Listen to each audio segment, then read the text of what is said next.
Gonna take a sentimental journey. Gonna set my heart at ease. Gonna make a sentimental journey to renew old memories. I got my bag, got my reservation, spent each dime I could afford. I'm like a child in wild anticipation. I long to hear that all aboard.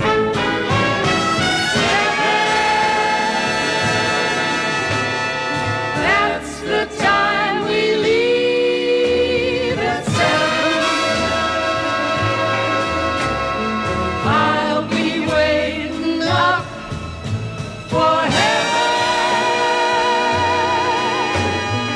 counting every mile of railroad track that takes me back. Never thought my heart could be so yearning. Why did I decide to run? I gotta take that sentimental journey. Sentimental journey home.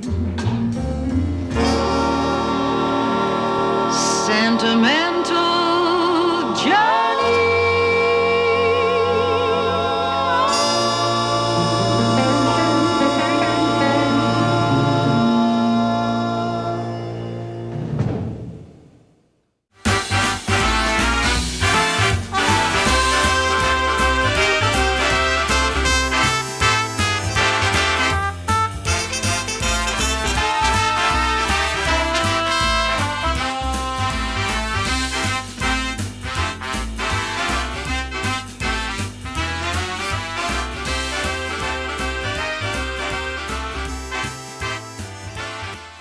And my family have been here. My mom grew up here.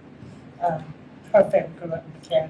So we have, a long regime here with our family. So, and Ken did as well. And then Ken and I, although we lived up here and he lived over on the other part of town, we met here at what was called the Teenage Club. Did y'all know who ever came to that? Did you come? And so we met here when I was a junior in high school. Something like that. Yeah, a long time. And so we started dating and, eventually got married. That's the best thing that ever come out of McAdenville.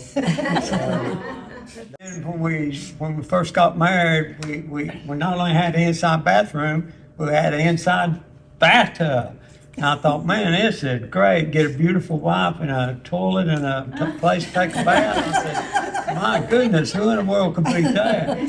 I just wish that our kids nowadays could experience that. I mean, it's memories that you can't go back and make, but it's memories that you can take with you. And we just had the best time in the world. I remember the ball team up at McAdenville School, and Babe and a lot of those other guys played around there, and that was the last year they did it. And we really had a good time, didn't we, Babe? But people would come out like everybody else. That's all you had to do was mostly the sports and the center here. So we spent a lot of time here. It's just amazing when you get it's just amazing. So we appreciate the time and all the things we got to see here. We started playing ball in '54. We won the state championship. Yeah. And then we went to Pittsburgh to play in the World Series. We finally went back to Winterbank. We finally lost out. Well, the next year, this is in 55, we go to Cleveland, Ohio to play in the World Series. We got in the loser's bracket, won back to the big bracket. We're playing Louisville, Kentucky for the World Series. We had them 5-4. They had 2 outs. They had a man on third and second. And he hit the long pop fly out there. I'm catcher. I take my glove up. I knew. I'm not going to tell you who it was. Went out there like this and dropped the ball. They beat us 6-5. Mr. Rankin run the barber shop here. So I worked out there shining shoes when I was a kid. Then on Saturday, you shine shoes. I think I got 5 sets of pair. Anyway, I had to put the towels up because people come in and took showers. I'd clean the shower stall up, put the towels up, pick them up. I did that. I worked in the grocery store, but I've enjoyed every minute of it. Tell us how the softball team got started. Yeah. It was a mill. Each place in the mill had a team, and that's how it got started. Yeah. We'd play the second shift, the first shift, something like that. That's how we got started. Red Jenkins was the coach. I can remember it was such a wonderful place as far as growing up, and the community. Everybody knew one another, and everybody was kin to one another. Miss Jane should make sure we had shoes to wear, and we just didn't have all of this fast food stuff, and that was the meeting place. And the Abernathys, they took care of people that didn't have money and helped a lot of people in the community. And I can remember Mr. Clifford coming by. He'd have produce and different things on his truck, and he'd make a run through the community, and I always enjoyed hearing his truck pull up in front of the house. And didn't have none of this stuff, and none of them social things, and Yeah. internet and computers. We had party line telephones. So you either listened to other people's talks, or they would talk with you, whoever you didn't have no idea. That was the most exciting time, is when we had party line telephones. And you made an interesting point about how things have changed since social media has come around. I'd rather have the party line Yeah. telephone. What do I remember the most? If you've ever seen Mayberry, that's what it was like. Mr. Farr wanted everything that he could possibly have for us. Thus, the community center, which we love this place. It was just a perfect ideal place to grow up. And I was just so thankful that my children were able to enjoy the same era type. But I was just so thankful they got to experience the same life, that, so to speak, that I did. In the really early days, his dad, my grandfather, had an ice house. And then, ice boxes was the thing. So they delivered ice to houses, and put your little card up, and they delivered whatever ice. He began Barnhill Sanitation, which lasted until my brother's demise. Well, McAdenville will always have a place in my heart. I was born in McAdenville. We lived over here out where the zoo used to be. It was called Pigtown. And that's where myself and my brother were born. And my mom and dad worked in the mill. And McAdenville just always really been close. I worked 53 years in the village restaurant. McAdenville is just a wonderful, wonderful town. Like I say, my mom and dad worked in the mill, and I never will forget, we had 2 ducks, and I named mine Quack, and I don't remember what my brother named his, but this is the truth. Now, where we lived, you had to go down a hill, and they were 3 houses. We were the middle house, and then 2 houses on our side. my mother worked on the second shift. Every night at 10 o'clock, my duck would go to the top of that hill and wait on her to get off and walk her back home. It was just like family working in the restaurant, really. When anybody would come in, we would know what they were going to order, and it was just family oriented. It's just wonderful. I wouldn't take anything for those memories. My fondest memory is meeting Shirley at McAdenville Baptist Church. Bringing her to McAdenville was probably the greatest thing I did. But so many fond memories. I was just sitting here a minute ago thinking about when it was about 7, I believe, or 8 of us boys would, in the summertime, would go swimming down at the old MD. And we were coming up through the woods one day, and Miss Farr was standing out back. And we walked up, and she got talking to us and telling us, you know, where have you boys been? And we said, we've been to the swimming hole. She said, well, have you had lunch? We no. She said, well, come on in, you need some cookies. And she brought us in to set us down and said, Aunt Eva said, give these boys some milk and cookies. Said they're hungry. And she did. But she always talked to us about being good and listening to our parents, doing the right thing, you know. She was teaching us. And so she told us, said, when you're out playing, come by. And all summer, about every 2 weeks, we'd come by and visit with Miss Farr and get our milk and cookies. And she would always talk to us. She's such a precious lady. I got so many fond memories of her, it's not even real. But it was fun knowing her, and like I said, I was delivering papers here of the 12-year-old kid, and when I went to work, you went to work for family. You didn't go work for a company, you wanted to work for a family. That's right. And I stayed 48 years of it. And other than Joe Rankin, I think probably we're the only two that was born here still live here. I don't know of any other. Maybe, I don't know. Daniel's still here. Yeah. Yeah, Daniel. Yeah, Daniel's yeah. still here. That's what I say. I Yeah. didn't think about Daniel, but you're right.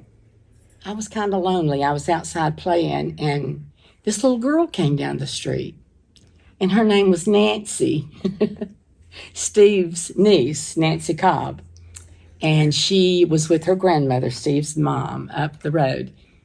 Nancy comes down there and she said, hey, my name's Nancy, what's yours? And we have been lifelong friends. I mean, she beat me in a beauty contest. Miss McAdenville, she won, you know. That didn't bother me. That was another great memory. All the girls in McAdenville were in the beauty contest. And it was such fun. Things were so different then. But McAdenville was unique. Pratt's. I used to love to go there and eat hot dogs, you know, because at that time I don't remember us fixing hot dogs at home like we do now, but we would go over there and eat hot dogs. And Mr. Pratt was real strict, you know, but I was always on my best behavior there because I knew what he would do. But Gentry, my husband, I met him here at the community center. Would be 64 years today had he lived, but he would go in Pratt's every night. You know, all the guys seemed to, that's the hangout. When I started school in McAdenville, we were in the old schoolhouse. We played up under the schoolhouse. But then in second grade, we moved to the new school. Well, I can remember us dragging little things across, you know, from one school to the other. I can remember every teacher I ever had. Me too. Yeah, because we used to have softball teams even back then and play on the ball field behind the old frame school. Yeah. You had the Albee Dogs, that's people who lived in Albee Town. I remember the Albee Town. Then you had the River Rats that lived on this side, you know. I didn't know that. That's the only two teams we had, and they played, I guess, each other every week. Yeah. The second schoolhouse, you remember the house that sat across? Yeah. It looked like an old barn. Yeah.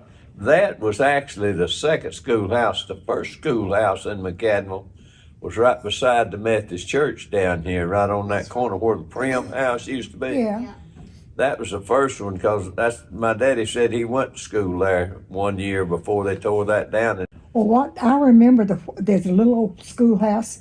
It looked like where that schoolhouse is now, but it was a frame. Yeah.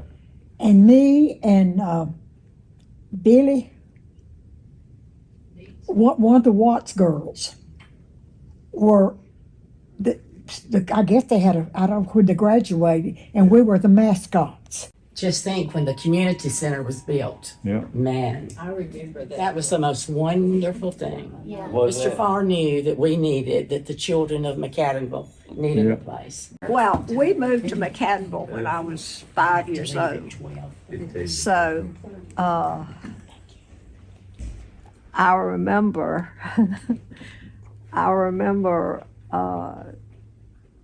that it was just we just had the best time in the world. I mean, there were so many boys, there were a lot of boys, and of course I was just 5. I had a brother who was 3 years older, and they put up with me, but they played out here on this ball field all the time. Do y'all remember Gail West? Yeah. She was my best friend, and we used to play baby dolls, and we had all kinds of little houses, and we played baby dolls outside and then, all day long. We had our babies, and but then when the boys would let us play a little bit with them, that was very nice. But the boys were a lot. There were a lot of boys and not very many girls in McAdenville at that time. But we just had it was just every day was play day. Every day was a happy day. I don't ever remember anything bad or it was just, my daddy, he went all over town. It was right after the Depression, and it was hard times, and when we moved here, it was hard times for everybody. I mean, because it was after the Depression. And he would go and see everybody to be sure everybody had, what they needed. And we were all in it together. That's what made it so different from any other place. We were all together. We were one family. We always have been one family. I feel like you all are my family. And that's just the way I feel about McAdenville. It's just so close to my heart, and I just love all of y'all. One of the things too that always stuck in my mind was Miss Farr, the role that she played. Yes. The thing that I remember is before the community center was built, the recreation we had was down at the library, and I remember her talking with Miss Elsie Deaton down there one day, and she said, well, my goal is to keep these kids out of trouble and occupy their time for the summer while they're out of school. And so she was very instrumental in the early days of the kids, and I'm sure she had a big influence on that building across the street. I remember the day they opened. Uh-huh. I'm thinking Ms. Howe, you went in and signed. I would wonder where that book is that everybody signed that day. What was it like when the Reds won the World Championship? Oh, that was a big deal. I mean, they were up north playing, and O.F. Gant from Belmont would go up there and phone a conversation, and they'd broadcast it over Belmont radio station. Man, they'd be a crowd of us over at the community center listening to that on the radio when they were up there playing, and that's like me and Steve's talking here a while back. The most amazing thing about it here at that time, I guess the population of McAdenville was 400 or 500. And can you imagine a team going from a little town like McAdenville, 400 or 500, going up there and playing a team from a city that's probably got 500,000 people in it? But I like I told Steve, I said, there's one difference. our team had Mr. Farr behind them. Oh, who they had. You talking about the community center, they was all kinds of activities. I know when Pop Ellington came here first, he was first director of the center, and he started boxing teams, Golden Gloves, had a lot of participation.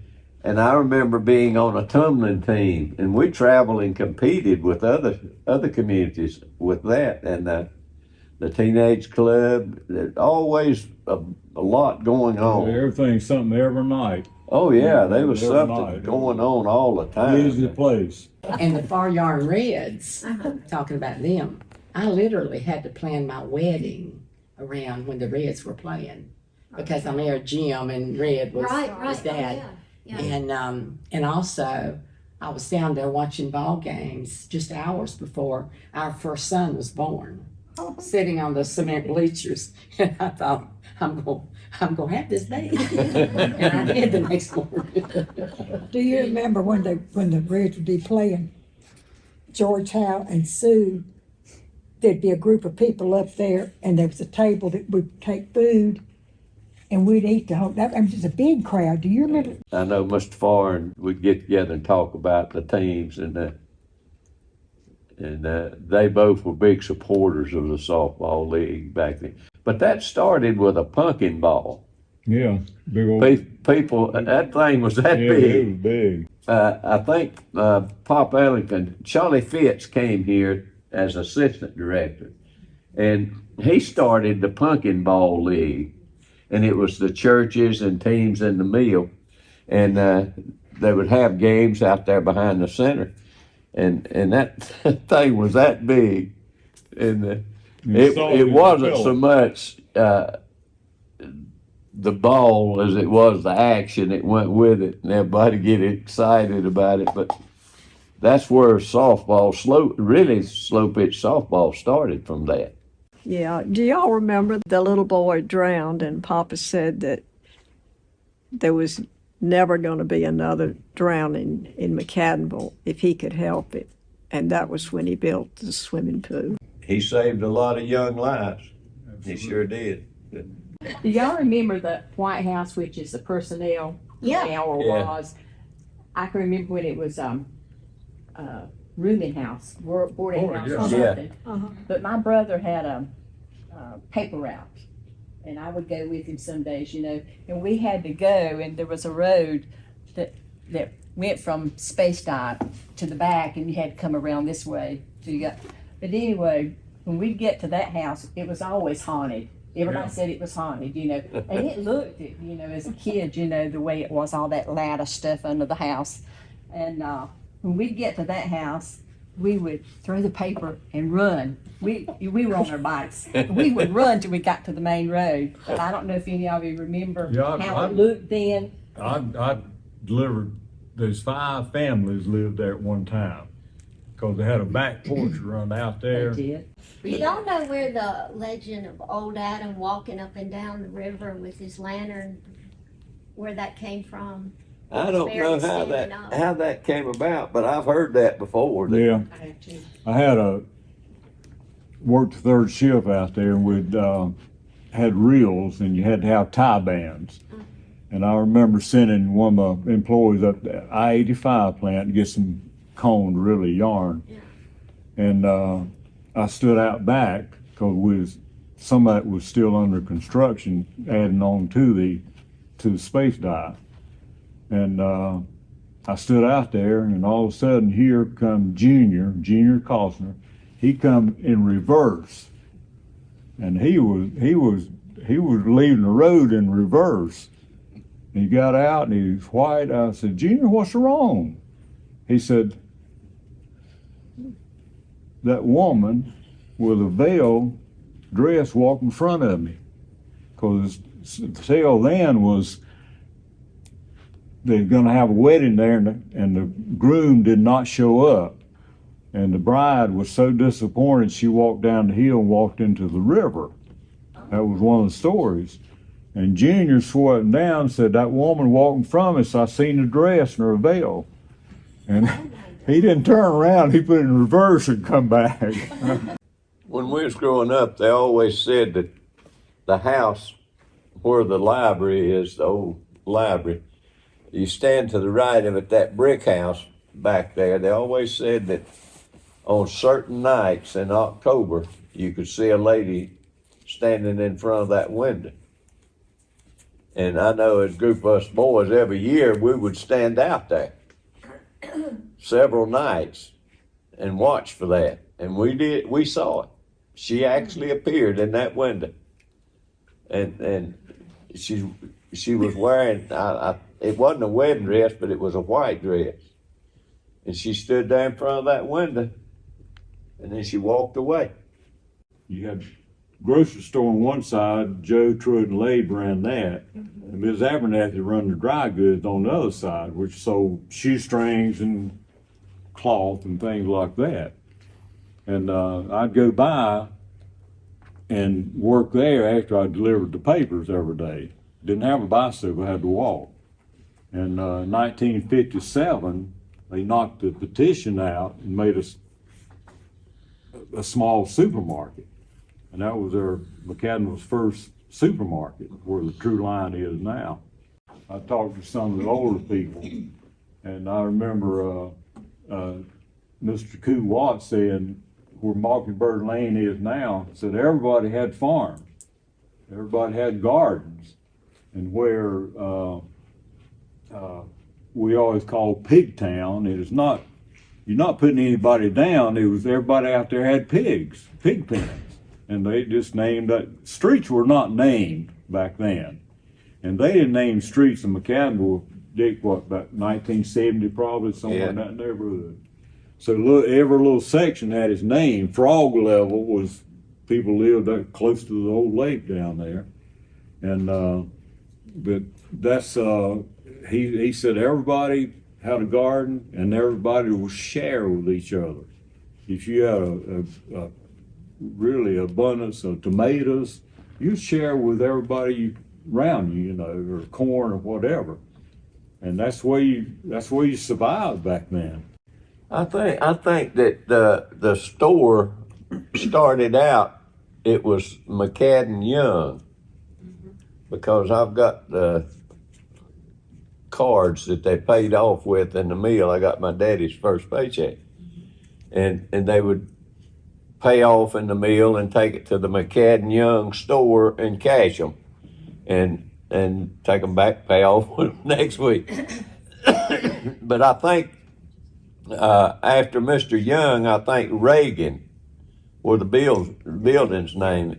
I think he was the second one, and I believe, I don't know if it was somebody between him and Mr. Abernathy or not, but Mr. Labe Abernathy ran it for a long time, and then of course the three sons, Joe, Truett, and Labe, took over when he was unable to run it, and they ran it. They was running it when I was a boy.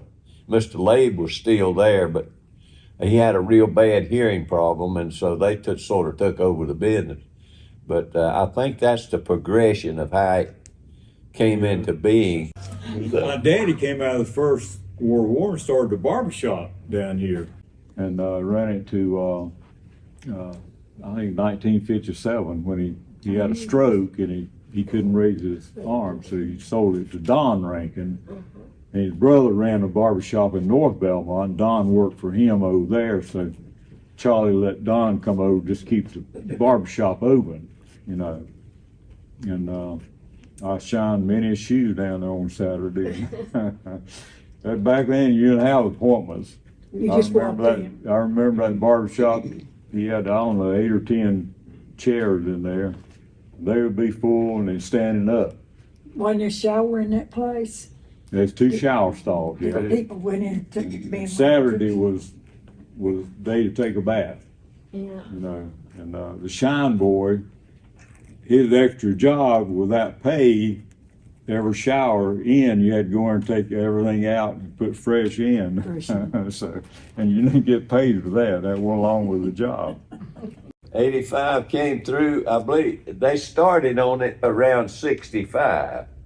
And I think it opened in 67. I believe I'm right on that. Yeah. I know they started moving all those homes up there, and Mr. Farr opened that property up over there towards the substation, and to allow people a place to move their houses to. If somebody asked you who's never been to McAdenville, what is McAdenville like? What would you say? A little piece of heaven. Where else would you want to live? Absolutely, this is it. This is. I'll tell you a story about McAdenville.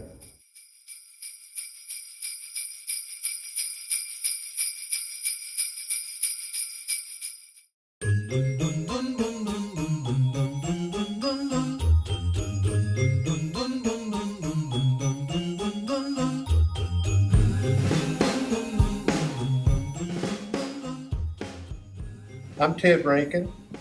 I'm one of the few, I guess, that never lived in McAdenville. And my dad didn't work for the company here in McAdenville, but we lived right outside McAdenville. And someone said this was better than Mayberry, and it was. My name is Pam Tig Quick. My dad was Wayne Tig, who was the fire chief. He was also over the Christmas light crew for many, many years. As a matter of fact, I met my husband working on Christmas lights for Dad one year. And over 50 years later, we're still together. So I always enjoyed McAdenville at Christmas time because I would see all the hard work that went into the lights. I'm Jerry Helton. I was born here, and I mean literally born here. That's when the doctor came to the house and delivered you. We sold cotton candy and candy apples and popcorn for the 4th of July for many, many, many years. Right across the street over there was Aviary Gardens. The greatest place you could ever want to take your kids to on Sunday and see wild animals, monkeys, birds, you name it, he had it. He took care of this town. I was part of the teen club. I remember we had banquets, and Bill West would try to teach us to do the shag and the jitterbug and all the popular dances. We raised our 3 children here, and they got to share even some of the stuff that my boys played ball here. My son worked over here for a long time in the community center with Pam, and it was just not till I got older did I realize what a privilege we had to grow up in a town like this.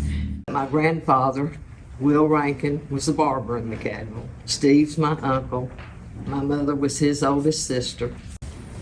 I was crowned the first junior Miss McAdenville. My grandmother had a brother who lived with her, Uncle Rube. And every day after school, he would walk up to Flossie and Lum Payne's little store that they had. And he would buy me a Fifth Avenue and a cheer wine. And that's good memories I had of getting home from school every day.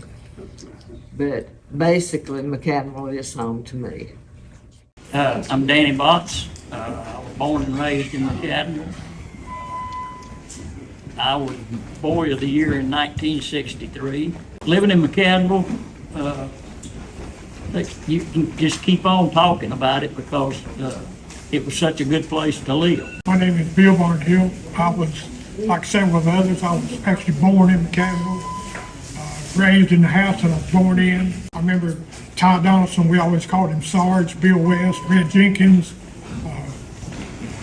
They kind of raised us over here. As I got a little older and started playing Little League baseball,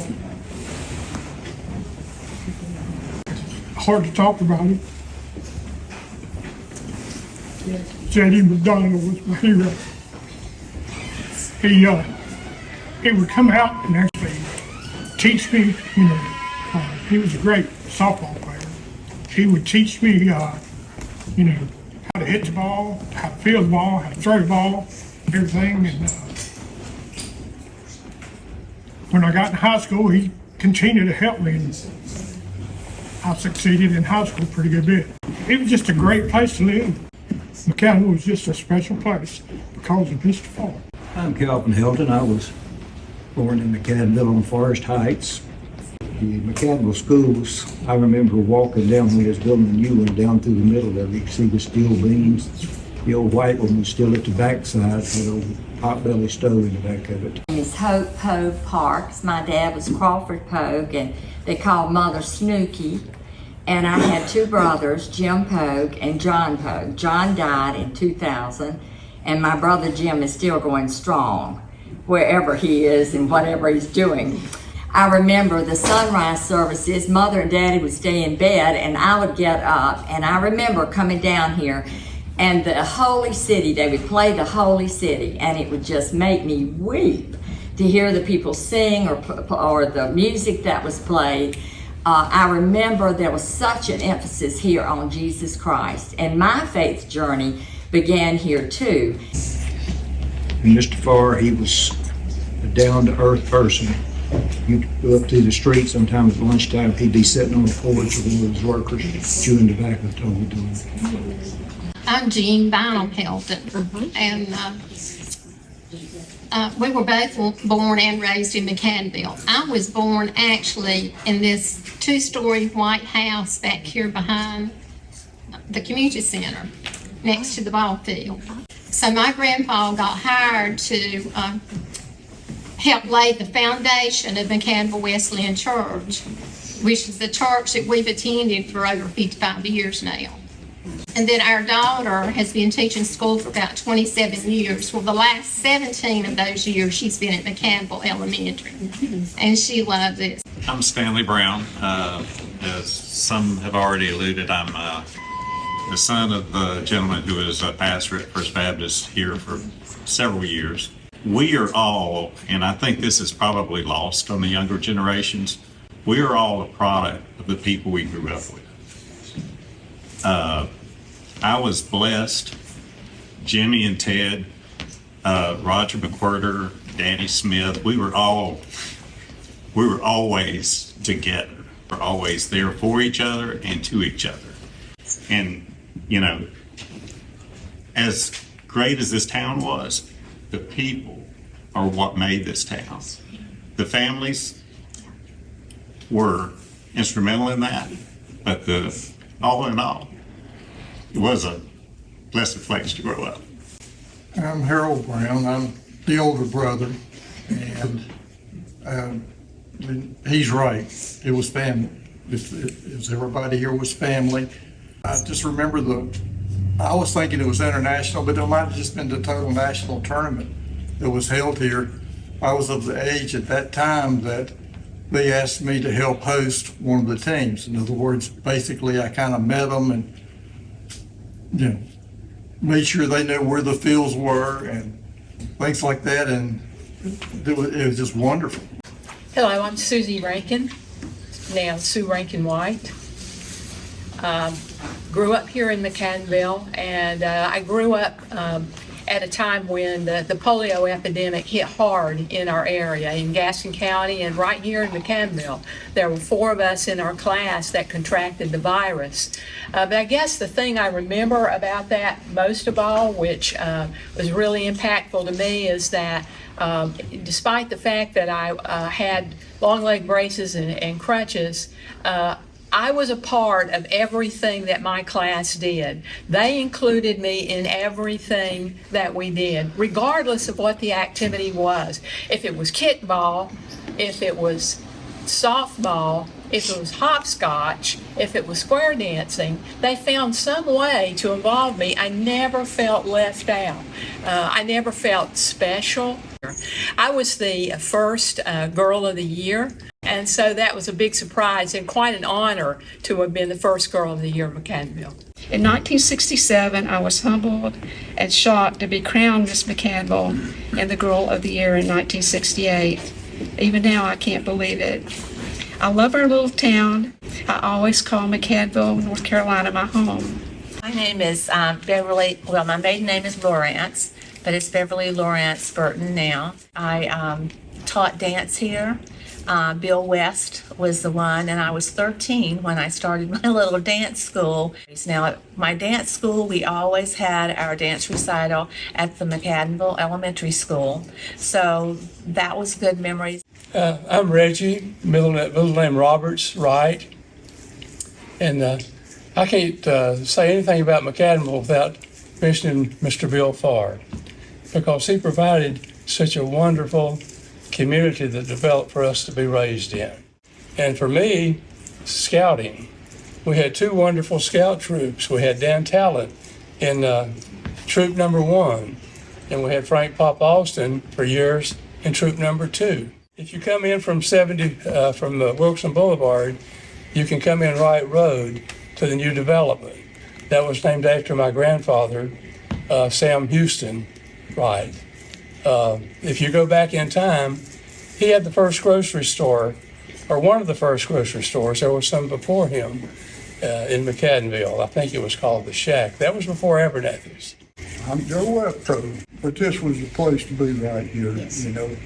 I mean, Christmas time, I remember when I was a young boy, they used to bring candy. I don't know what company they got it for, but the truck come in here, and they would unload penny candy in boxes. They were boxes, and they'd line them up down through here, and we'd take care of a couple at a time. I'm Patricia Jones Lithgow, and I have lived in McAdenville all my life. I grew up, I went to school through the 8th grade in McAdenville, and I remember when we was in the 7th grade that I don't know if it was Miss Holbrook or whoever, we would have a 7th and 8th grade banquet, and they would get Mr. West, Bill West, to come over and teach us dancing because we'd be having our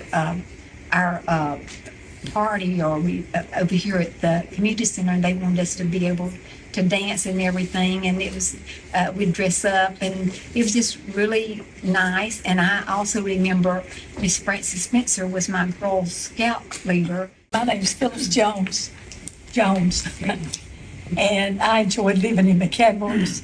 I think it's a beautiful place, and even this building has a lot of memories where we used to have our teenage club, and I loved the McAdenville School, and was taught piano by Doris Young. We had Abernathy Supermarket, and then we had Earl Pratt's drugstore, and everybody knew Daddy so well, Posey Jones.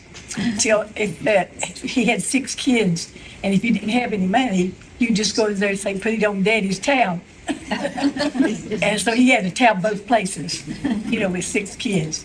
But I wouldn't want to call any other place home but this. I'm Georgia Andrews Smith. We have all these memories mainly because of Mr. Farr. The pulling of the Yule log up the street, the putting the Yule log on the bonfire there on the ball field. They would never do that now, but it went on the ball field. We all were around singing Christmas carols, and when that was over, the kids would come in. We would walk through the line and see Santa Claus, and he gave us a bag of fruit and candy. I'm Nelda Barnhill Malinowski, just like living in a wonderland, really. Mr. Farr was good to everybody, but I truly remember mostly the swimming pool and going there every day and swimming and practicing, and then the meets we would have, swim meets, and we would go over other places. I'm Sarah Phillips Murphy, and I grew up here on Main Street. I was Girl of the Year in 1965, and I was in the swim team, the water show, lifeguard. Yeah, I was a lifeguard for 2 years. I'm Don Ratchford. I came from another part of Gaston County, of Mill Villages, and there was nothing like this from where I came from. Again, in the 8th grade, I started taking swimming lessons, we've been talked about, and Harold Fike taught it, and by the end of that summer, Frances Spencer ran that pool, and she managed it, and she gave me jobs. I did everything from empty trash can to mop floors.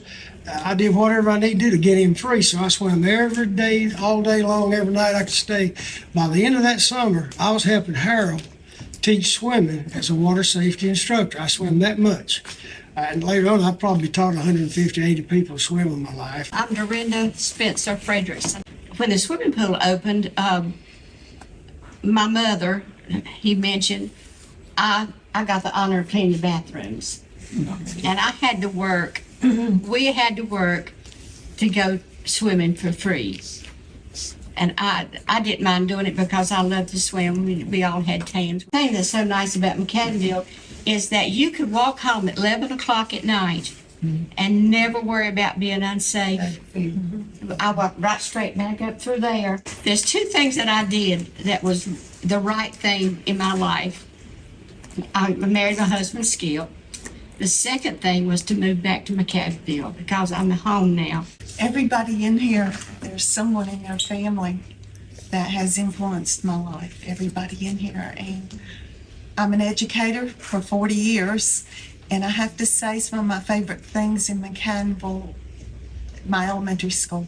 I still have my diploma from that. I can't find my high school diploma, but I still have the one from the elementary school. We had the honor of having one of the few libraries in the whole county. And I spent a lot of time in that library with Miss Elsie. My name is probably on half the books in there, because if I wasn't at the pool, which I was at the pool in the morning for swimming, in the afternoon to swim, and at night for the water show, the rest of the time I was in the library. And I just loved it. I'm Baron Houston Wright. Growing up, we spent so much time in the Methodist Church. Our grandfather, he kind of took care of the church. He Sunday mornings, we were the first one there. When we were old enough, he would let me and Diane ring the bell. And you can't pull it too hard because the bell will flip over and it's going to fall on your head. I have the original charter from the Methodist men. I have a church pew at my house. I have a table that was in the narthex. But we spent so much time at the church. We had Reverend Weeks, and he was an inspiration to me because he had such vision problems. And he had, I think they had 3 little girls while they were here, and all the little girls had glasses that were this thick. He had to give a sermon reading it like this. He was just an inspiration, I think, to everybody. I'm Jim Harris. My daddy was personnel manager here for many years. So I wanted to tell you a little bit about how he got his job here. And this story is way more about Mr. Farr than it was about Daddy. Somebody was stealing stuff out of the mill. So Mr. Farr wanted to figure out, who it was and stop it. And also, he called the Gaston County Rural Police and said, how about y'all sending somebody down here to go undercover, find out who this is. So just so happened that Daddy was a detective in the Gaston County Rural Police, so they sent him down here. And Mr. Farr didn't know Daddy or anything, it was totally random. So he came down after a few weeks, he found out who it was and arrested him, put him in jail. Well, Mr. Farr liked Daddy so much that he offered him the personnel manager job down here. Well, guess what? There was no personnel manager job. At that time, all the mills were doing their own hiring. So Mr. Farr wanted to bring all that up under one envelope, one person or one department to do the hiring. And also, Mr. Farr wanted to start developing insurance plans and pension plans and all the HR stuff that, modern companies. And you got to realize this was in 1960. Well, just so fortunate to be the recipients of Mr. Farr's generosity. Hello, my name is Joe Brackett. McAdenville is, even trying to explain it to my wife, we make Mayberry look like Chicago. Oh, yeah. This was a family that there is no way in the world, and thank God for Mr. Farr and his family, and also Mr. Neil Farr. He was instrumental for me personally. When I was drafted, he was giving me financial advice, as a matter of fact, before I went into the military. I remember when Ty Donaldson ran us out of the pool room because we weren't 16 yet. Who else around the world could say that they were a very good pinochle player at 10 years old? I had the opportunity for the swimming team, the diving team, the water shows. We just had opportunities here that most folks can't even, couldn't even dream of. Everything that you could want was here. I just thank God for it, quite frankly, every day. Well, I'm Donna McWhorter Black, and we moved to North Carolina, I think. I was in the 3rd grade, so I'm not sure what year that was. It molded me as a person. It molded me as far as being a parent for my kids, because we learned all the right things to do. I used to do the grocery shopping. So she would make a list out, and I would ride my bike down to Abernathy's. And then when I finished, they would put it on a tab. Then they would take my bike, put it in the back of the truck, load the groceries in the truck, take me and the bike home to Mama's, carry them in, and put them on her table. But I took art lessons with Ricky Fitz, if anybody remembers Ricky. He lived across from us, and we used to take the bus in front of my house to Gastonia to take art lessons. And I drew a country ham, a charcoal country ham, and I was so proud of it. I really was. I thought, oh my God, they were hanging it at Abernathy's. And it hung down there for years. My name's Stan Walker. Somebody was talking about the swimming pool. I remember when they were building the swimming pool, and we were all trying to figure out what it was, and when they put the lines in it, we said, well, that's going to be a racetrack for each piece of And then we eventually figured out it was going to be a swimming pool. I lived 4 different places in McAdenville, and then I went to McAdenville School. I liked it so much I spent 9 years there. But and the 4th place I lived was right here in this recreation building. I just love McAdenville. I remember Mr. Farr so well. Our teenage dances we had right here under that disco ball. We had lights and we had music. We learned how to dance and many kind of dances. My name is Terry Poole, and I like Jerry. I was born in McAdenville. But when Roxanne called me, I said, now, Roxanne, I wasn't born on the Mill Village. I was born out behind the schoolhouse. She said, well, that's still McAdenville. Don't worry about it.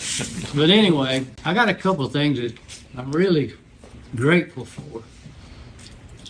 When I went to work in the mill, they had a program. They would give you a student loan for your kids to go to school.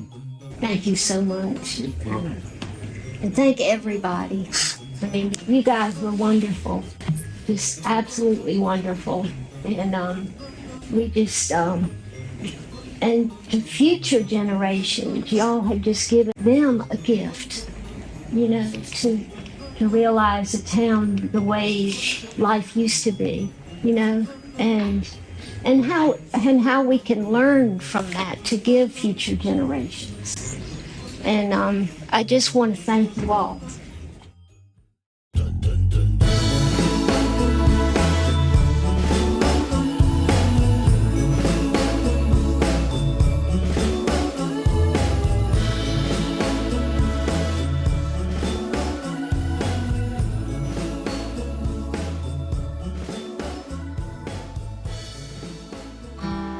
We want to start out today talking about sports. Let's start out with the sports first. I got a good one to start Okay. with. I was the bat boy, and it was a big thing for me. These guys were champions, and they took care of me. So they were going to the Jones Beach, New York, and play in the World Series. And I asked my cousin Tim Faulkner, I said, you want to go? He said, how in the heck we going to go? I said, I got some pocket change. And we bought 2 plane tickets to Newark, New Jersey, or New York, and we got a cab, and they took us to the ball field. And J.D. McDonald and Johnny King and them picked us up and took care of us. And the one thing I remember, Eb Gant said, if they win this World Series, I'll jump off that high diving board. And you know, Eb wasn't no small fella, and he did it. Since he started with Jones Beach, that's my greatest memory of McAdenville sports. Acres Motor Line was in the winner's bracket. We'd already been beaten. and I was playing for the Reds, and I was young. I was a high school senior, and they had the place was packed out here. There were several thousand fans. They were on the bank and everywhere. This was big. Whoever wins this is going to the World Tournament, you know. And I remember Akers brought down a big sheet, and on it they had painted, "Akers is Jones Beach bound." Well, we won the first game, we won the second game. And we went to Jones Beach. We closed them out. Boy, those Akers people were just brokenhearted. But thing I remember, John Hunsucker, Jim Ashworth, and all of the executives went on the plane with us. And that was the second time I'd ever been on a plane. And we flew into Jones Beach, and those guys, Ashworth and John Hunsucker and them, they got a box of sand shipped from an Akers Motor Line terminal on Long Island to the Gastonia terminal with a note in it that said, "This is what Jones Beach looks like. You'll never see it." Swimming team was our life in McAdenville. That was the one thing that, you know, we went down, we'd go down at 10 o'clock, we'd swim till they closed, and then we'd go down to Pratt's and eat, and then we'd go back and swim. But every day, we were swimming and having practice, and we got to travel doing the swim team, but that was the best memory that I think that any child could have, is growing up with the people in McAdenville, because that's all that was on our, but we got to meet other kids too with other teams, so the swim team will always be in my memory. When I wasn't on the Hickory Head board, I was setting up pins on the bowling alley. I know all y'all remember the bowling alley that was downstairs. It actually had a little pedal that you matched, and it stuck pins up to, and that's where you set the bowling pins up for the bowl. Of course, I was just a little fella.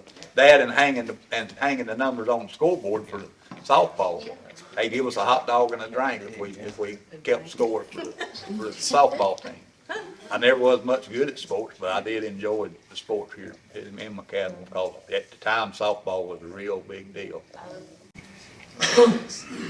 I have a memory about being a bat boy, and because Mike McCorder, he was the bat boy for the Nighthawks, and Andy was the bat boy for the Reds, so I wanted to be a bat boy.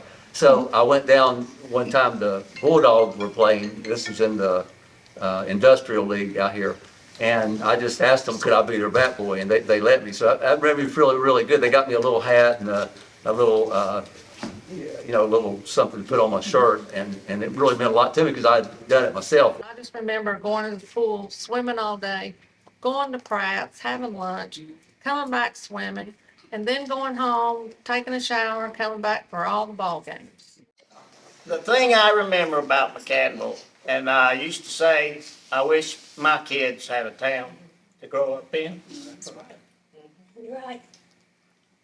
Because we had everything.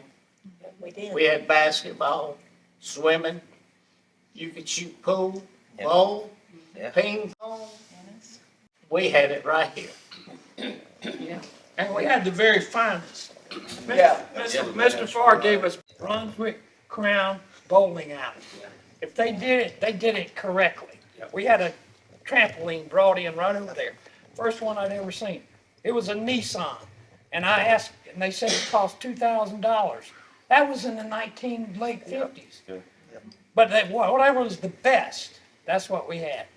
And you were safe. You didn't have to worry. Your parents didn't worry about where you were. They knew. And if you grew up in Campbell, you had multiple parents. Because I can assure you, if you did something you weren't supposed to, your parents knew about before you got home. I grew up here in McAdenville at the best time with the best people. And like they said, we had everything at our fingertips. A lot of people don't know that Farr had 3 teams. They had a blue team, a green team, and Reds.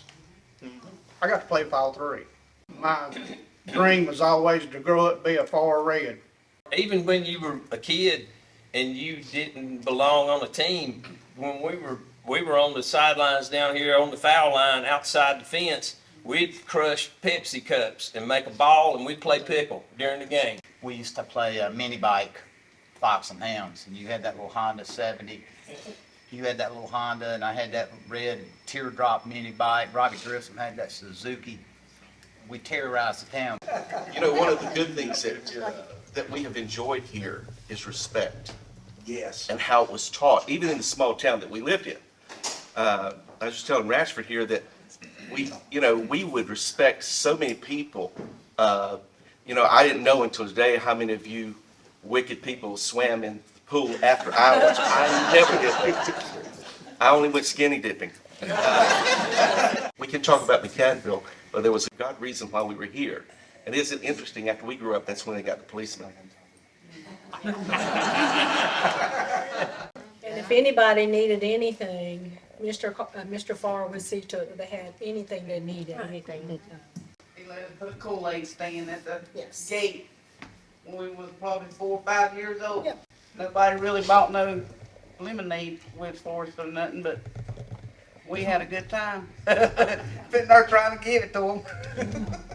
How many of you in here remember Snuffy and his ice cream cart? Oh, yeah. Absolutely. He pushed that thing, from Lowell to Cramerton to McAdenville. Before the mill started giving Christmas bonuses, they give all their employees a great big ham. Oh, yeah. And at the time, Mom and Dad worked for Farr and had 3 brothers and sisters that worked for Farr, so we eat ham just about year round. So we had ham in this. Well, what I'd like to say about Mr. and Mrs. Farr is they were very genuine people. Yeah. They were truly genuine people that showed this town what it meant to be honest people. Yeah. You know. You talk about They Mr. loved them Farr, to death. think about the fruit baskets Yeah. every Yeah. Christmas. The How many stockings. kids worked in here giving out fruit baskets? The stockings was as tall as we were. Yeah. And Mr. and Miss Farr would sit on top of the press box. She'd climb up on top of the press box with him during your I softball remember tournaments. You remember that? My favorite memories growing up here in this wonderful McAdenville town is the 4th of July celebrations. We had the big barbecues and sock hops, and you could run and carry eggs, and just a big festival all day long, and it was just wonderful. Some of us got into a little bit of trouble, some of us didn't. But this was just the best place at the best time to grow up. One thing I remember about 4th of July, they always brought in entertainment, but McAdenville had its own built-in entertainment. It was this young man's daddy over here, Joe McCorder. He always entertained us. And, one year they brought Jerry Clower in. Y'all remember when they brought Jerry Clower in? Joe, I think Joe taught him how to tell him Joe. There's an undercurrent that you don't know about of integrity that some of you may know. What influenced me early on was my daddy was fortunate enough to be on a select group of men at that time, sorry lady, a group of men that Mr. Farr delegated to take money to needy people. And at Christmas, somebody would bring in, somebody would bring in a list, and he'd say, Don, take this to these people right here. And Daddy would go over there, and he'd deliver them $1,000. They didn't even know where it came from. I think y'all all know Morrison's my brother, and he says, we had a good life. Well, let me tell you the fact. We lived in a 2-bedroom house. He and Dennis slept in a full-size bed. I had a little single bed in their bedroom. Yeah, think about it, that's how it was. Y'all remember Abernathy Supermarket? Oh, yeah. And of course, the rite of passage was to be a bag boy at Abernathy's. Yeah, we rolled groceries around to everybody in town. We weren't allowed to take tips. It didn't matter if it was pouring down rain or whatnot. You didn't take a tip from anybody. We'd roll those groceries in those big carts across the street over here. The houses used to be down on where the pool is. That was kind of a cool thing to be a bag boy at Abernathy Supermarket. But I think one story that all of us have about this community is that anything we ever learned about God, reverence,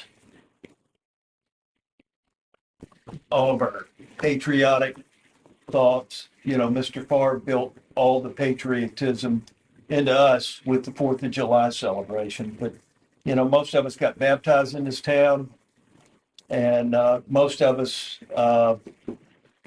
you know, brought those in our marriages, we taught it to our kids, and that's the best thing I got out of this community. What a town we grew up in. You know, I learned how to pray. I learned how to fight. We lived right across the street from the school, so it was just, you know, a privilege for us to be able to walk across. But yeah, everybody walked from school, and it was just an honor, I guess, now that you think about it, that we had our own, McAdenville had our own little school in our community that we went to. Do y'all remember the aviary? Oh, I remember when I was really young, my Uncle George took me up there to the aviaries, and of course I lived on it, you know, that's where I raised right there with the fence in the backyard. And my Uncle George took me up there, I guess I was probably 7 or 8, and they hadn't had this kangaroo up there too long. So I was playing around with that thing, my Uncle George sitting over on the bench, and that kangaroo jumped on me and it started pouncing, and he was rolling around over there laughing, and I was begging and hollering, get him off, get him off. And I was almost in tears, and he was too over there laughing. You know, I look around at this crowd and I feel like everybody else. This was an absolute privilege to grow up in McAdenville at this time. Say something about Mr. Steve Rankin. You know, we all had our pictures made, but Steve, he could make you ugly, I'm telling you. One of my best memories is, this is mainly for the women. Miss Starfin, back in the 60s, was our Girl Scout leader. Yeah, for at least 8 or 9 years. And she would provide us weekends at a little Girl Scout retreat up in Lowell. We would go and spend the night and, you know, do the whole fire thing and everything else. But we met once a month, and she would provide the cost for our badges. And I mean, all of us, our sashes were full of badges because we went on all these little retreats and did a lot of things. And we actually met back here in the back room once a month for our Girl Scout meetings. So I that, remember going with her. yeah. I was little. It was fabulous. You know, I kind of fell in love with McAdenville again recently. My grandchildren know that, because I talk about it all the time. But I've been wondering why am I feeling this way? And today, I see why I feel that way, but why I love this little community and all the great things that people do for one another. My thing is, the teenage club, the swimming, the beauty contest I did not win, but enjoyed being in it, and the water shows and the ball games, and we could go on for hours and hours and hours and talk about this, but Daryl and I live in the village now. We live next to the lake, and we're probably the only couple in the village that are McAdenville bred, born and bred. And, you know, Daryl especially is all the time, you can chime in anytime because I know you can talk. Tell stories about McAdenville to the new people that come in town. You know, how we grew up here, and they're all so interested, but they'll never get to experience what we experienced growing up here with the Farrs and the Carstarthens and wonderful old friends and everybody loved one another. When I was in the fire department, you know, back then we used to direct the traffic. So you got to see, if you're standing out there in the middle of the road or on the side up here where the carolers were at, to keep people from stopping so much, keep traffic moving, you got to see a lot of people and meet a lot of people from other places. That was I always thought that was a lot of fun. And even too, you know, I worked for the company, you helped decorate the town. At that time, you know, you come home from school, and that's what you do, go put up Christmas lights. So all that was good too. You worked with Wayne too? Uh-huh, sure did. How many people remember Santa Claus coming by helicopter and landing out here in the ball field? tickled to death to have been brought up in McAdenville. We had a tremendous example set for us. If, you know, for whom much is given is much required. Mr. Farr got that. Thank you, lucky stars. We were born in McAdenville.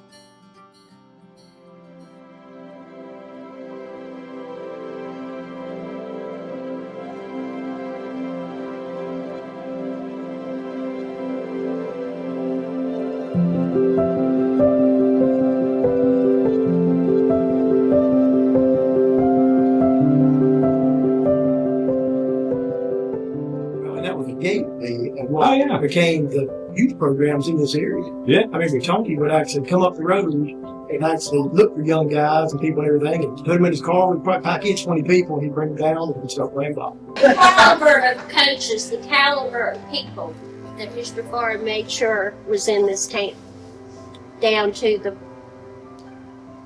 the supermarket, to the meals, the caliber of men and women that I got exposed to as a child was, I look back now, was unbelievable.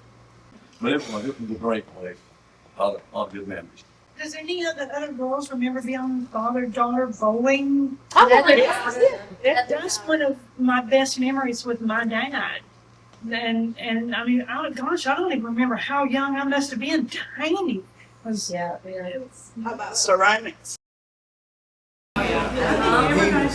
He was really, ahead of his time, but he really took care of the community. And he was a good example of that. And I remember that to this day. So many times now, I don't know that we had people in relationship with the police and everything like that, was then. So, I mean, it was a true community. And I think, like you said, with all the sports going on, with people like that watching out for everybody, it was more like it's like a whole town was a family. Like you said, everybody knew each other, everybody. The reason so many people's here today, right? And at the golf tournaments, how many of you slid down the hill on this? I mean, and I always want to be Pam in swimming. And And basketball. I mean, Yeah, but she had the most beautiful butterfly, her and William Howe. That was.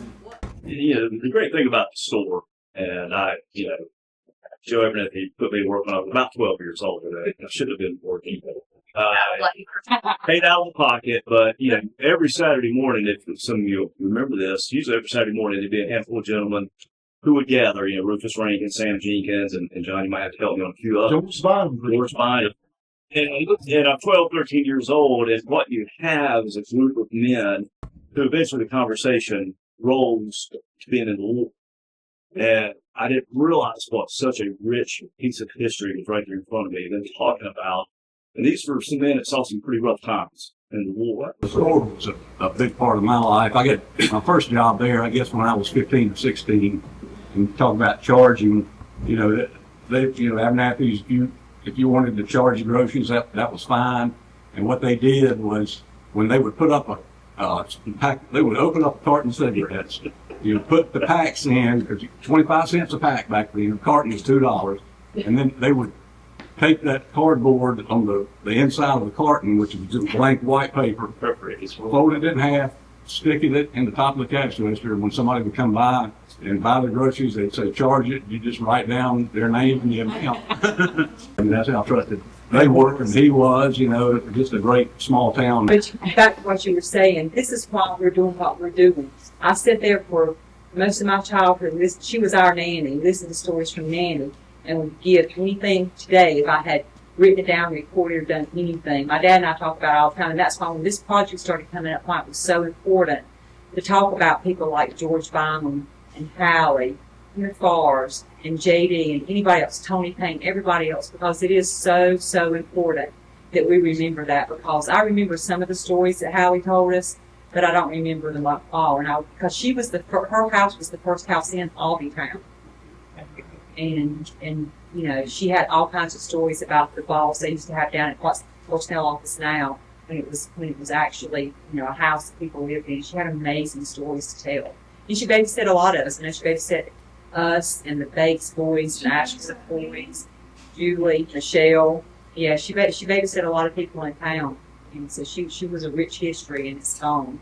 Well, she would talk about when she was a young girl how gypsies would come through town and they would camp out in the backyard, and they let them camp there for sometimes a week. Record, and not trying to get back to the sports topic, but Big D was the only person who hit a softball up to the personnel on it.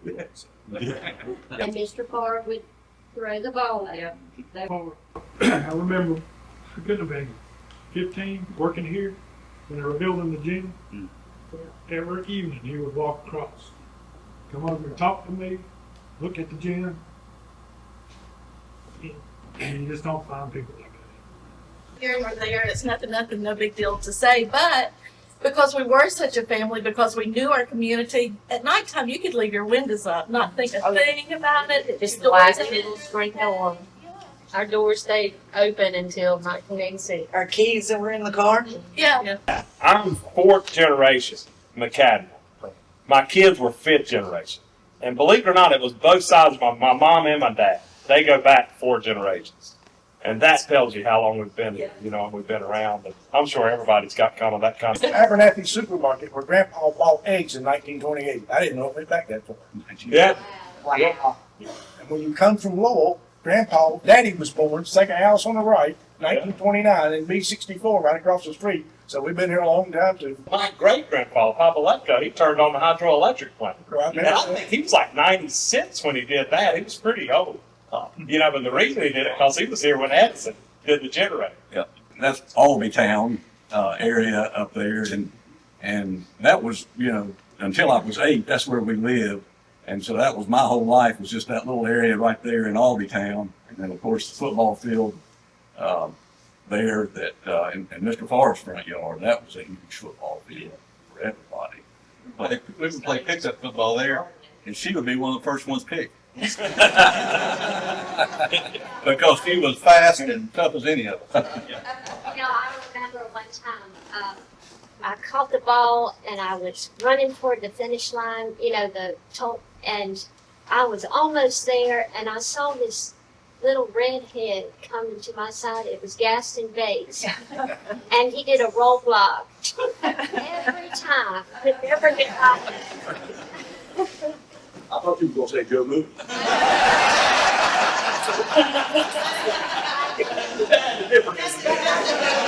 That would be a different kind of role. But I just wanted, on the sports aspect, just to mention Doug McDonald's name. He was the coach of the Dolphins. What a great man he was. One of my fondest memories is the Christmas lights and being a kid and just take off by ourselves and just walk up and down Boxtown and around Christmas Town and see people that we knew and see how far the traffic was backed up. That was the big thing for us. Not to see the lights, but to interact with friends. There was one guy who really put all the lights up every year and was head of the fire department, and that was Wayne T. He did an absolutely fantastic job. When he had a passion about something that was just focused, laser focus. I asked him one night, I finally just said, Dad, why do you do this? What's the big pressure? What if a couple of trees aren't on night one? And he said, son, I'm getting paid to do something. I've made an agreement. I'm going to honor it. I said, but why do you do this every year? And he's like, of all times, a kid was riding by in a car, leans out, smiling like crazy, waving at us, Merry Christmas. And he just looked at me and grinned on a few times he would do that and said, that's why I'm right there. I was like, I get it. And as far as the fire department, we all know I grew up in the fire department. Some of you actually were members or had parents that were members. Another passion of Dad's, he saw the need years ago. The town needed a fire department. And one of the things that I never appreciated enough was how much it meant to me growing up in that firehouse. That was Dad's baby, besides his family. It was his love all the way to his death. He just put a lot of heart and soul into that place. And I grew up in it. I was going to say, our dad, he was a carpenter for McAdenville. And Miss Farr loved our dad. As a matter of fact, if they didn't send him up there to do what needed to be done, they'll say, you know, you go back and you send Earl up here. Yeah. And so she always thought a lot of our dad, which I didn't know until we were cleaning out our parents' things, that she thought so much of our dad that she gave Dad like a 16 by 20 oil painting of herself. So I thought that was pretty neat. I got a piece of the old bowling alley in Mama's basement. He made me a workbench out of when I was a little kid. Wow. Well, speaking about Mr. Farr, when he got sick, her mother was a nurse, and we were over there. What was Mom? She gave you some but she gave anyway, we were sitting there that day. I got to go with her, and we went in. There was a knock at the door, and somebody needed a bill paid. Right out of his own pocket, you know. So that was really sweet. She and I had gotten into a conversation about skincare products. And I guess a couple weeks after that, she sent her driver up, and I noticed, you know, I was sitting there working at my desk, and I noticed that he pulled into the parking lot, and I was like, well, I wonder why he's here. And he brought me a basket of some of her favorite things, some Perlier things. And just brought me this little basket full of things because we were discussing those things, and she sent him up there with a basket for me. I always thought that was very sweet. They were both very thoughtful. How many would go to like the penny store when we would go to school, could walk through the woods to Helton's, Lucy's? Yeah. The little penny candy before we went to school. Yeah, poppers. Yeah. If you got sick at school, or if you needed to go home for a reason, Mr. Earl would load you up in his Volkswagen Bug and take you home and have the school secretary call ahead and let them know that you're coming. I also have a memory of someone being really sick. Who was it that was really sick? You're talking about Daniel Rankin's sister. But what I do remember about that is how positive the community response and how loving and generous as a community we were.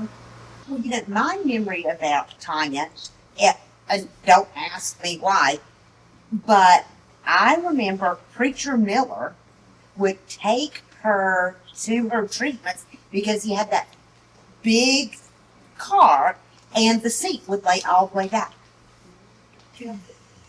She used to leave home and come through the woods to our house, and nobody knew where she was. So she was coming to see my brother that was killed.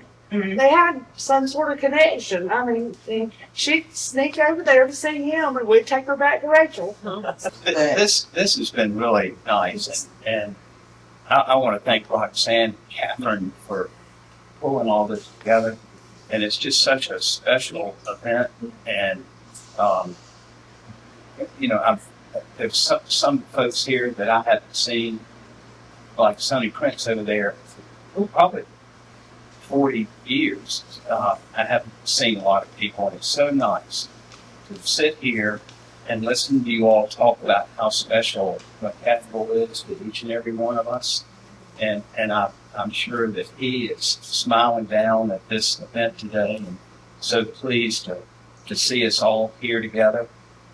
And another thing that just kind of dawned on me, you don't see somebody for 40 years, how things change and how people change and the town changes.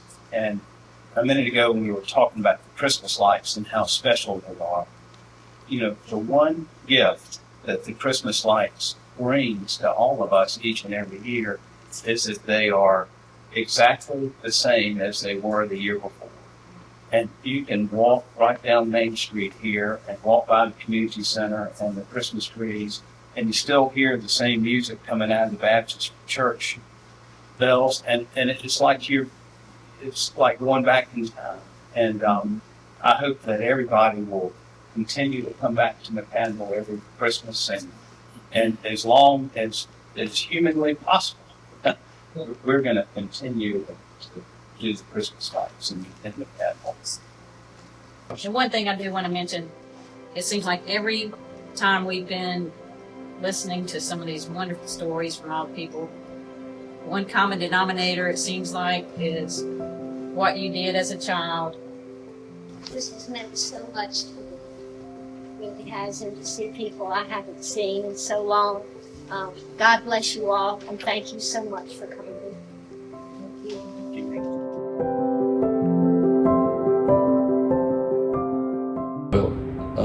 I was associated with McAdenville from the time I guess I was a baby.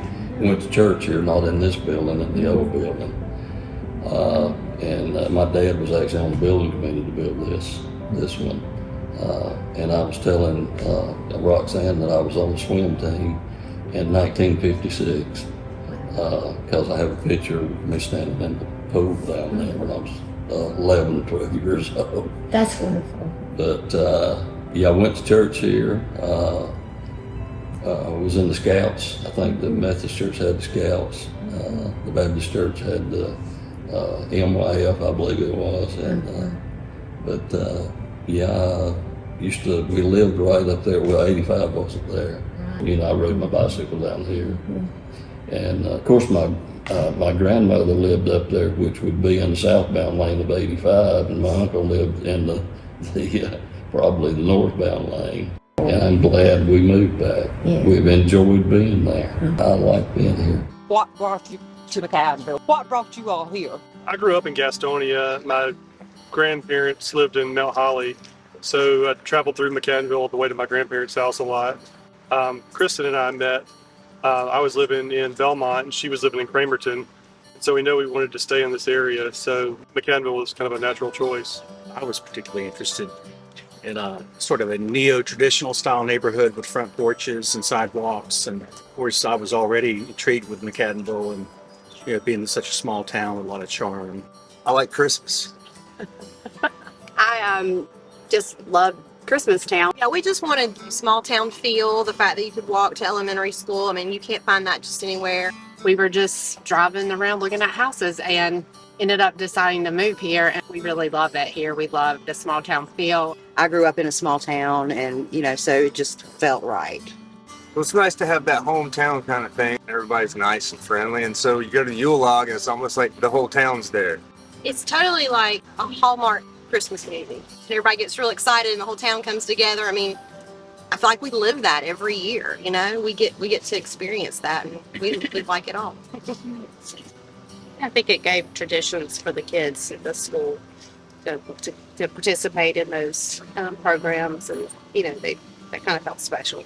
We initially introduced to the traditions because of our daughter being a part of the elementary school. The school's really active with the Yule log and with the tree lighting ceremony. And I think one of my favorite parts of the traditions that are here, they're still very much like they were when they were first established.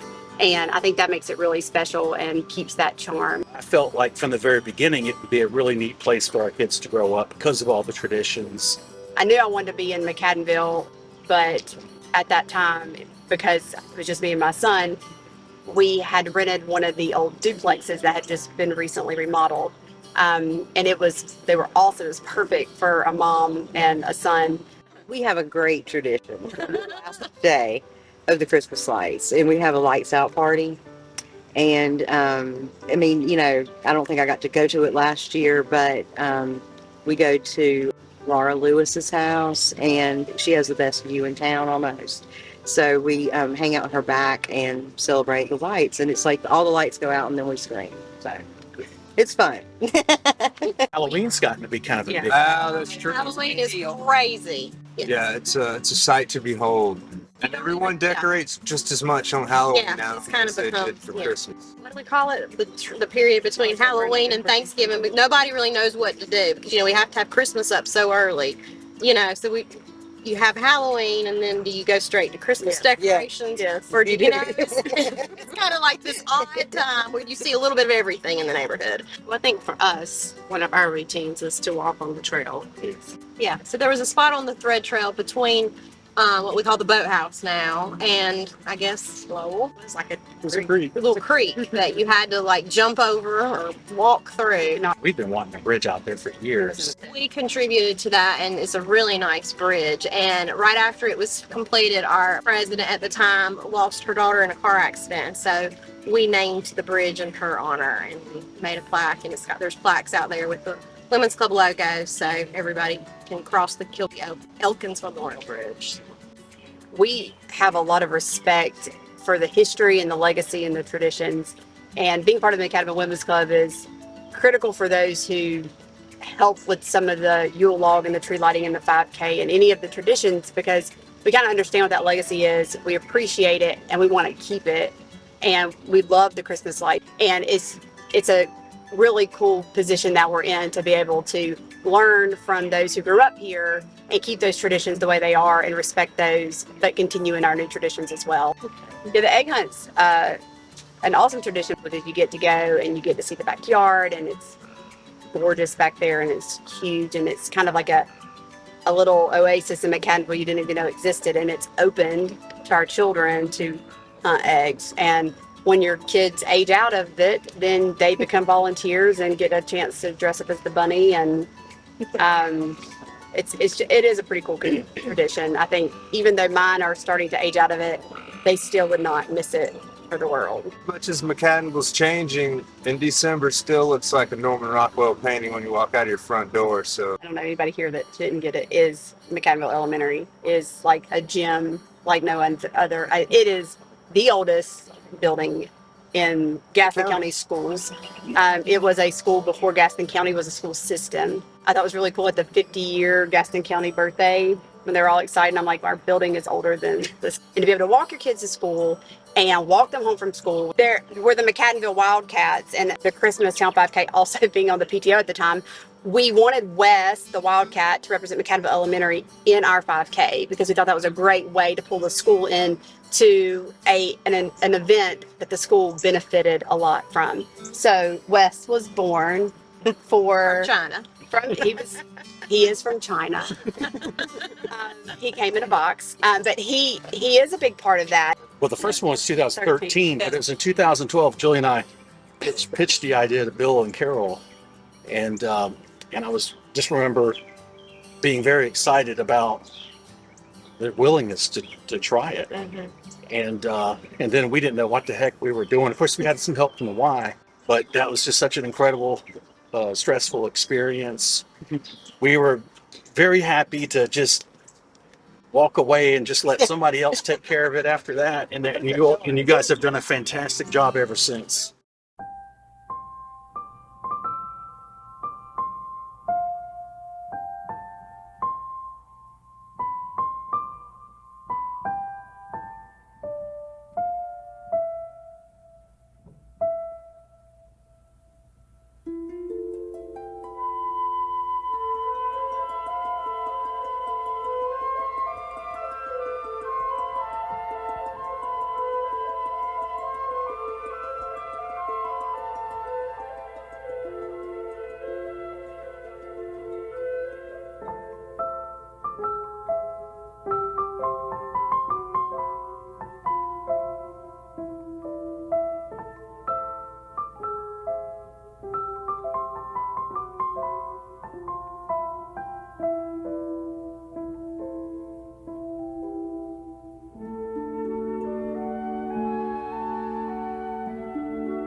you are.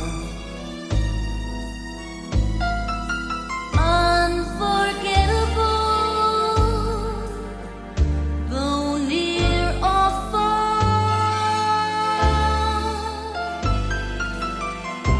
Like a song of love that clings to me.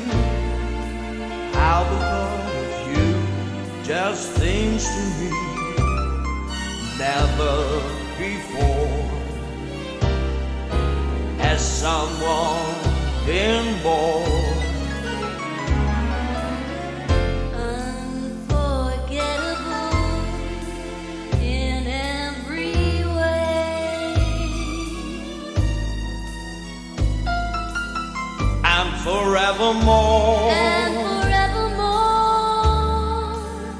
That's how you'll stay. That's how you'll stay. That's why, darling, it's incredible that someone so unforgettable thinks that I am unforgettable too.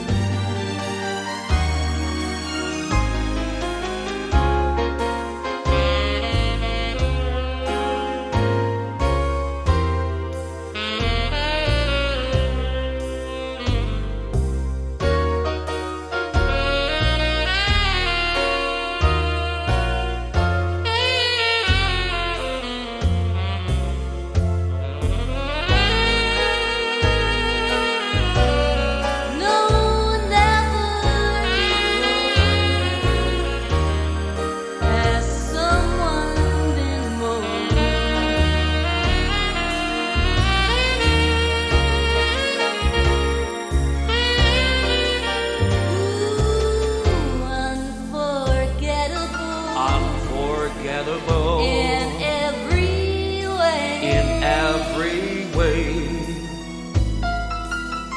And forevermore. And forevermore. That's how you'll stay. That's how you'll stay. That's why, darling, it's incredible that someone so unforgettable thinks that I am unforgettable too.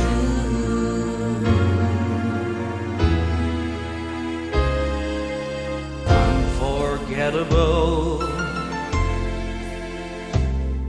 That's what you are.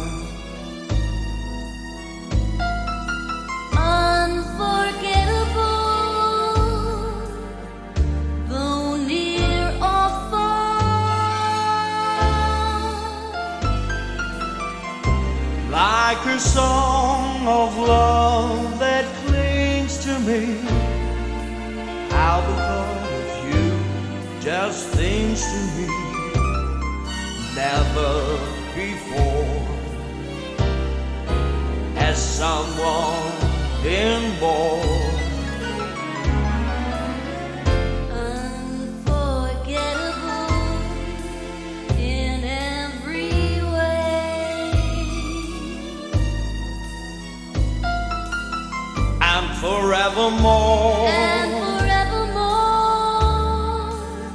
That's how you'll stay. That's how you'll stay. That's why, darling, it's incredible that someone so unforgettable thinks that I am unforgettable too.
evermore. That's how you'll stay. That's how you'll stay. That's why, darling, it's incredible that someone so unforgettable thinks that I am unforgettable too.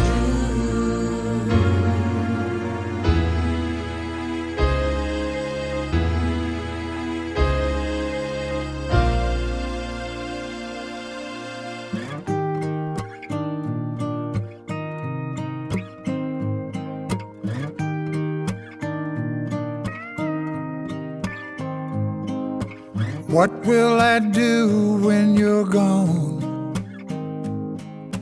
Who's gonna tell me the truth?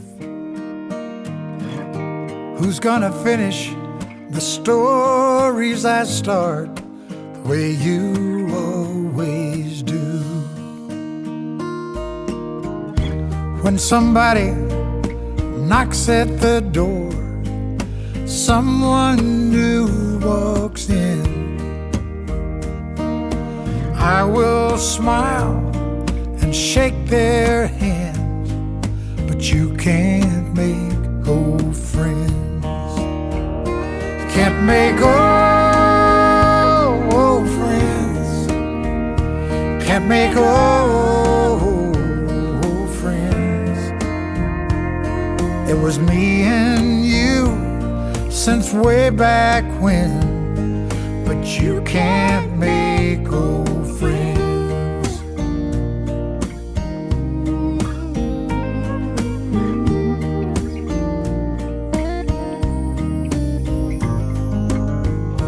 How will I sing when you're gone? 'Cause it won't sound the same. We'll join in on those harmony parts when I call your name. You can't make old friends. Can't make old friends. It was you and me since way back when. But you can't make old friends. When St. Peter opens the gate And you come walking in, I'll be there just waiting for you. 'Cause you can't make old friends. 'Cause you can't make old friends. No. And when I'm out on the stage all alone and I hear the music begin, We all know the show must go on, but you can't make old